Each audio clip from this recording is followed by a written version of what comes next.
Before going to Budapest, we believed it would be a difficult event for us. If you look back to Barcelona, we struggled there, and it's similar in Austria where the conditions were very warm, and there's certain aspects of the track and temperatures where we can now see what we have to improve, and we have improvements coming in the future.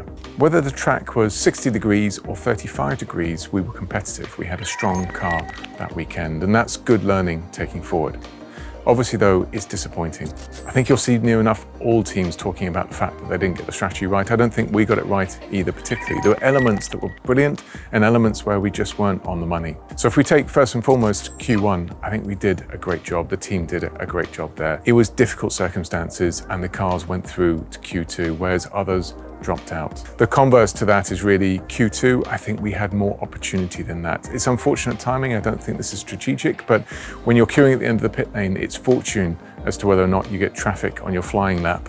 And in that circumstance, I think we had the brunt of it, the worst of it. So you didn't see the peak performance of the car. Into the race, the conditions now much warmer. It was really a question of trying an undercut, not being successful in doing so, and then being blocked really for the remainder of the race. We had more performance and more potential than we displayed. And that's really some learning we've got to take forward. We now look forward to Spa, where we have a package that will work better in the circumstances. And then post-August break, there are other steps coming to aid us in this position of fighting back into the points.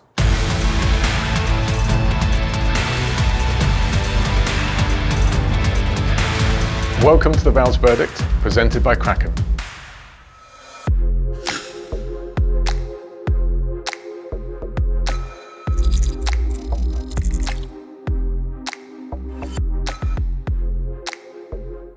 You can see this weekend there are moments where Logan has done some great work. For example, one that stands out, Q1.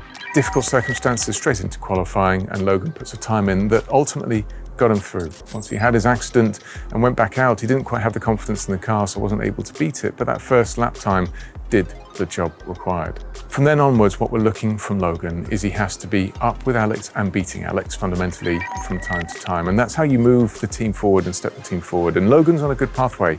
Look back to where we were a few races ago and where we are today, and we're on a strong path. And our responsibility and duty is to provide a car that is quick enough to both drivers to be scoring points every weekend. And that's my focus.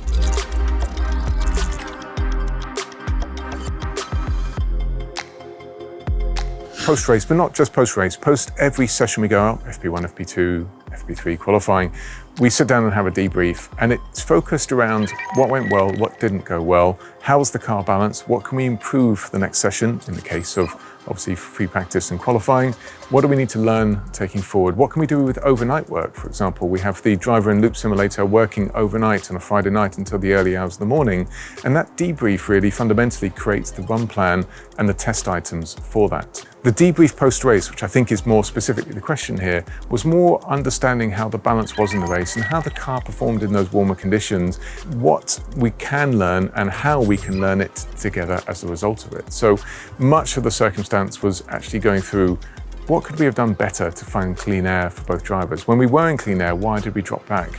Did we have more degradation than others? Could we have managed it more?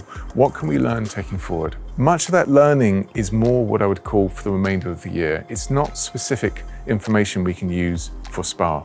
There are circumstances though when one race worth of debrief will have an application on the following event when they're similar in terms of either temperature or track content or energy content or setup. In the case of Spa, it's quite a different event, so there's not a terrible amount that really carries over from the Budapest debrief.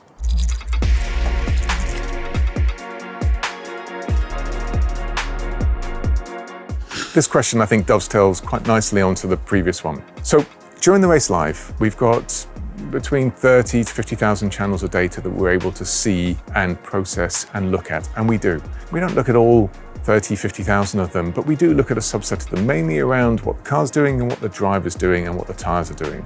And obviously not one individual's looking at that, each one will be looking at their own specific area.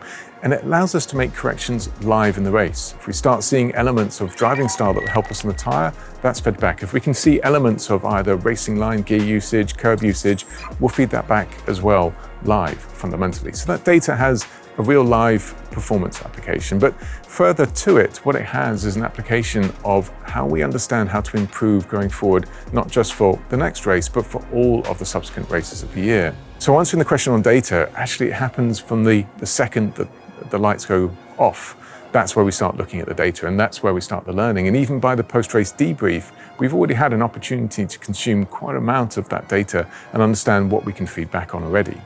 Then really over the course of the next few hours, we're analysing that data both in Grove and at the track, and that continues through Monday and Tuesday as well, because there's a tremendous amount of wealth of information in there and you don't want to leave any stone unturned. In terms of the debrief, it will start with the engineers providing feedback from their side of where we were in balance, what we did on changes, what were the global problems on their side of the garage, which can either be performance or reliability or a combination of both. The driver will then effectively provide a debrief from their side over what was good, what was bad, where we need to improve, what we need to be looking at, how we could have helped them more.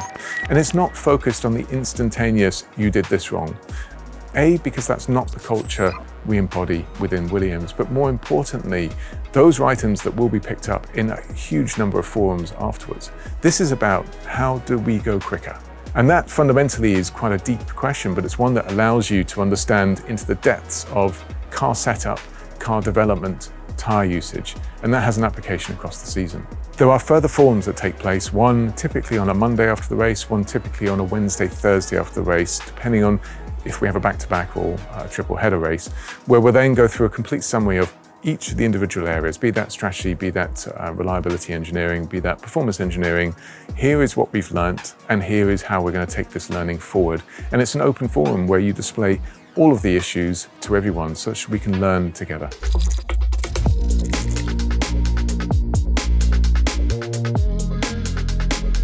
Logan's race, as was Alex, was very compromised in traffic, and the significance of that is that there was a lot of tyre wear and a lot of tyre degradation. You may have heard Logan on the radio really indicating that he'd run out of tyres and he was struggling with tyre degradation, and from that perspective, given there was no points and no loss in stopping for one further set of tyres, we opted to do that as a result. It gave him an opportunity to really have a go at fastest lap and just ensured that he had a fresh set of tyres to finish the race on.